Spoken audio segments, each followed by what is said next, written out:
Hi everyone, कैसे हो आप सभी। आई एम श्योर कि आप सभी लोग ठीक होंगे। तो चलिए हम लोग आज का वीडियो स्टार्ट करते हैं। इस वीडियो में हम लोग जो है AIIMS and uses of epidemiology discuss करने वाले हैं। काफ़ी इंपॉर्टेंट क्वेश्चन है और मैं आपको बहुत ही सिंपल और इजी लैंग्वेज में समझाऊंगी। तो जो लोग भी चैनल पर नए हैं वो लोग चैनल को सब्सक्राइब कर ले, और अगर आपको PDF नोट्स की रिक्वायरमेंट हो तो डिस्क्रिप्शन में मेरा मेल दिया हुआ है, आप उस पर कॉन्टैक्ट करके PDF नोट्स ले सकते हो। तो चलिए स्टार्ट करते हैं। तो बेसिकली एपिडेमियोलॉजी क्या होता है। एपिडेमियोलॉजी जो है साइंस का एक ऐसा ब्रांच है जहाँ पर पॉपुलेशन के अंदर किसी भी डिसीज़ की स्टडी की जा रही है। यानी कि अगर किसी पर्टिकुलर एरिया में डिसीज़ फैल रही है तो वो डिसीज़ जो है किस रीज़न की वजह से हो रही है, वो डिसीज़ फैल रही है किस पैटर्न में फैल रही है, किस एज ग्रुप को वो हो रही है, कैसे हो रही है, कहाँ हो रही है, इन सारी चीज़ों की स्टडी करना क्या कहलाता है, एपिडेमियोलॉजी कहलाता है। ठीक है, तो इसके एम्स क्या होते हैं और इसके यूजेस क्या होते हैं हम देखेंगे। ठीक है, epidemiology is the study of pattern, causes and control of disease in a group of people. Epidemiology क्या है, एक ऐसी स्टडी है जहाँ पर किसी भी डिसीज़ के पैटर्न को, कॉजेज़ को और उस डिसीज़ को कैसे कंट्रोल किया जा सकता है, इन सारी चीज़ों को के ऊपर क्या किया जाता है, स्टडी किया जाता है। ठीक है, एक ग्रुप के अंदर। ठीक है, अब इसके एम्स क्या क्या होते हैं। तो सबसे पहला एम होता है इसमें to describe the health problem. जैसे कि मैंने अभी आपको बताया कि एपिडेमियोलॉजी में क्या किया जाता है,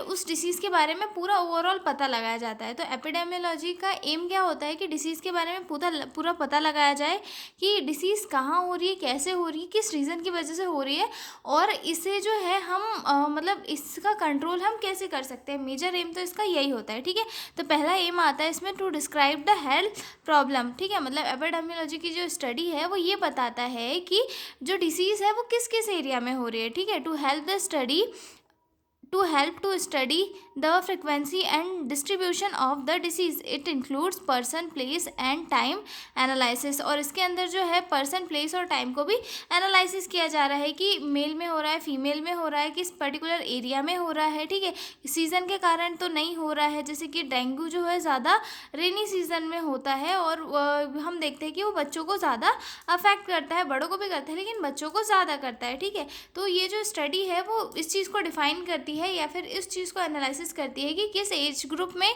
और कहाँ पर ये हो रहा है, जिससे कि हमें पता चले कि पर्टिकुलर प्रॉब्लम कहाँ हो रही है। ठीक है, दूसरा इसका एम होता है to identify the cause of disease. मतलब कि डिसीज़ का जो कॉज है उसको आइडेंटिफाई करने के लिए एपिडेमियोलॉजी की जाती है। ठीक है, help to find out risk factor and causes of disease.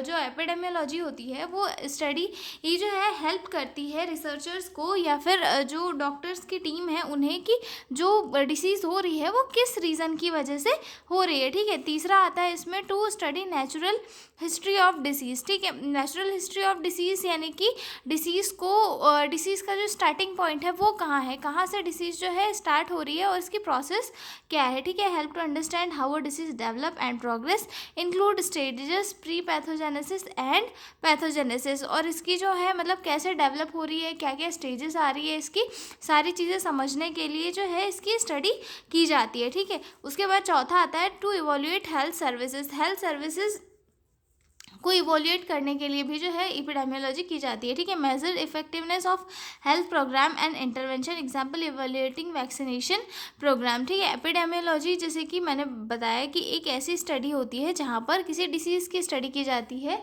एक ग्रुप के अंदर। ठीक है, तो वहाँ उसमें क्या किया जाता है, हेल्थ सर्विसेज को भी इवोल्यूएट किया जाता है। क्योंकि जैसे कोविड का टाइम आया था, कोविड के टाइम पे वैक्सीनेटेड किए गए थे लोगों को, मतलब वैक्सीन लगाई गई थी। ठीक है, तो उसके बाद में जब सेकेंड वाला कोविड आया तो उस टाइम पे क्या हुआ, सबको वैक्सीन्स लग चुकी थी और उस टाइम के बाद उसके बाद क्या हुआ, कोविड की वापस से स्टडी हुई कि किस एरिया में हो रहा है, क्या हो रहा है, और फिर उसके बाद ये पता लगाया गया कि जिन लोगों को वैक्सीन्स लग चुकी थी उनके अंदर जो है कोविड के सिम्टम्स नहीं आए, नहीं देखने के लिए मिले। ठीक है, तो जो एपिडेमियोलॉजी है उसको वो जो है किसी भी पर्टिकुलर हेल्थ सर्विस या फिर प्रोग्राम के इंटरवेंशन के इवोल्यूशन के लिए भी यूज़ किया जाता है। ठीक है, उसके बाद सिक्स्थ यूज़ आता है, सिक्स एम आता है इसका, प्रेडिक्ट डिसीज़ अकरेंस। किसी भी डिसीज़ के अकरेंस को प्रेडिक्ट करने के लिए भी जो है एपिडेमियोलॉजी यूज़ की जाती है। जैसे कि प्लानिंग करना इम्पॉर्टेंट होता है बारिश के पहले की, क्योंकि उस टाइम पे डेंगू वगैरह या फिर मलेरिया के मच्छर जो है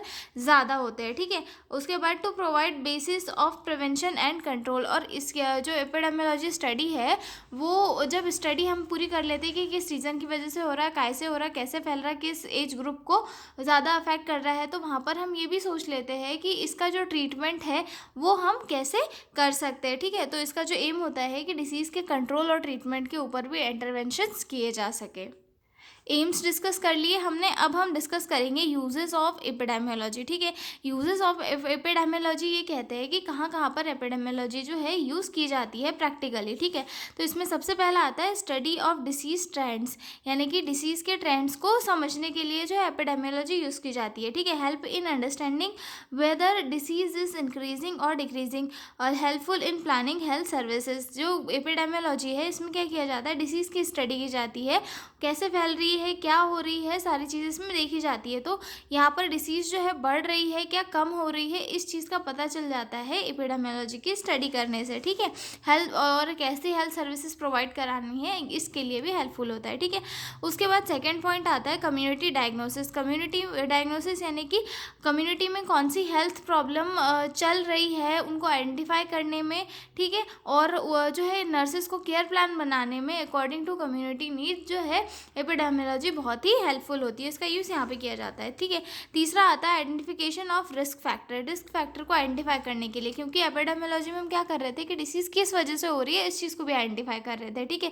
तो जब हम वहाँ पे आइडेंटिफाई कर लेंगे तो इसको हम यहाँ पर यूज़ करेंगे ना कि भाई किस एरिया में जो है किस रीज़न की वजह से डिसीज़ जो है फैल रही है। Detects factor responsible for disease, help in health education and prevention, okay. अगला आता है planning and evolution of health services. Planning and evolution of health services यानी कि हेल्थ प्रोग्राम बनाने और उनको चेक करने में भी जो एपिडेमियोलॉजी है वो हेल्पफुल होती है। Help in developing policies and programmes also evaluate their success, ठीक है। मतलब जो प्रोग्राम्स बनाए हैं उनकी वो कितने सक्सेस हुए इसे भी इवोल्यूट करने में भी हेल्पफुल होते हैं, ठीक है। उसके बाद आता है prevention and control of diseases, ठीक है। मतलब 3 लेवल में ये जो है काम करता है, प्राइमरी, सेकेंडरी और टर्सरी, ठीक है। जिसमें प्राइमरी में कौन आता है, वैक्सीनेशन करना आता है, दूसरे में आता है अर्ली डायग्नोसिस, तीसरे में आता है रिहैबिलिटेशन सर्विसेज, ओके।